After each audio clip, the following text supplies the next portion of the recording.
విజయవాడలో corporation council సమావేశం రసాభాసగా మారింది. పూర్తి వివరాలు మా ప్రతినిధి హరీష్ అందిస్తారు. హరీష్, కార్పొరేషన్ లో గొడవ గల కారణాలు ఏమిటి? సౌమ్య, ప్రత్యేక హోదా వ్యవహారం పైన అటు రాజకీయ పార్టీలన్నీ, అటు విద్యార్థి సంఘాలు, యువజన సంఘాలన్నీ కూడా ఉద్యమిస్తున్నటువంటి నేపథ్యంలో ఈ రోజు జరుగుతున్నటువంటి విజయవాడ కార్పొరేషన్ సమావేశంలో వైసీపీ ఈ ప్రత్యేక హోదా అంశాన్ని ఒక అస్త్రంగా తీసుకుంది. దీంతో అటు టీడీపీ, అది ఇటు వైసీపీకి సంబంధించినటువంటి సభ్యుల మధ్య కౌన్సిల్ సమావేశం ప్రారంభానికి ముందే తీవ్ర స్థాయిలో వాదోపాలు జరిగి, ఇంకా టీడీపీకి వ్యతిరేకంగా వైసీపీకి సంబంధించినటువంటి సభ్యులంతా కూడా మేయర్ ఛాంబర్ వద్ద ఆందోళన చేయడంతో టీడీపీ సభ్యులు ఎదురుదాడి దిగారు.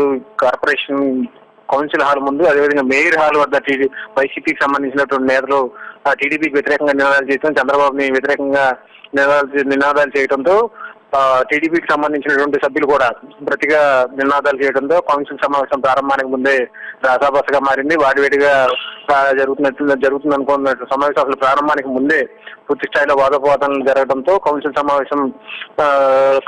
సమావేశంలో రసాబస వాతావరణంలో నెలకొంది. ఇరు వర్గాలు కూడా ఒకరి మీద ఒకరు విమర్శలు చేసుకోవడం, బీజేపీ కార్యాలయం వద్ద జరిగినటువంటి ఘటనలో విద్యార్థులపై దాడి చేయటం అనేటువంటి అంశాలని మాత్రం చాలా తీవ్రంగా స్పందించారు.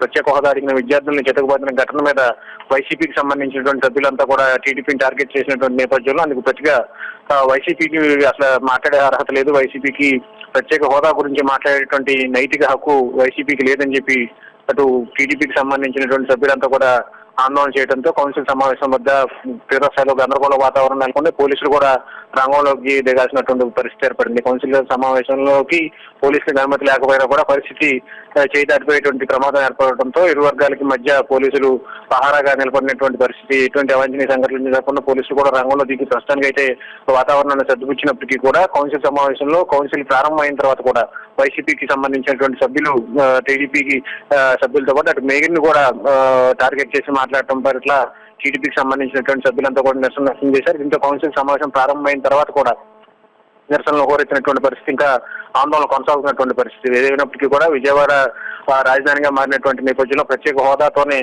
13 జిల్లాలకు సంబంధించినటువంటి ఏపీ ప్రాంతం అభివృద్ధి చెందుతుంది. ఇందుకు టీడీపీ పూర్తిగా విఫలమైంది. బీజేపీతో జతకట్టినప్పటికీ కూడా కేంద్రంలో జత కలిసినప్పటికీ కూడా టీడీపీ కనీసం మాట్లాడకపోవడం మీద మాత్రం తీవ్ర స్థాయిలో అభ్యంతరాలు వ్యక్తమవుతున్నాయి. ఇందులో భాగంగానే కౌన్సిల్ సమావేశంలో కూడా టీడీపీని టార్గెట్ చేస్తూ వైసీపీకి సంబంధించినటువంటి సభ్యులంతా కూడా ఆందోళన చేశారు. ప్రస్తుతం ఆందోళన అయితే ఇంకా కొనసాగుతూనే ఉంది.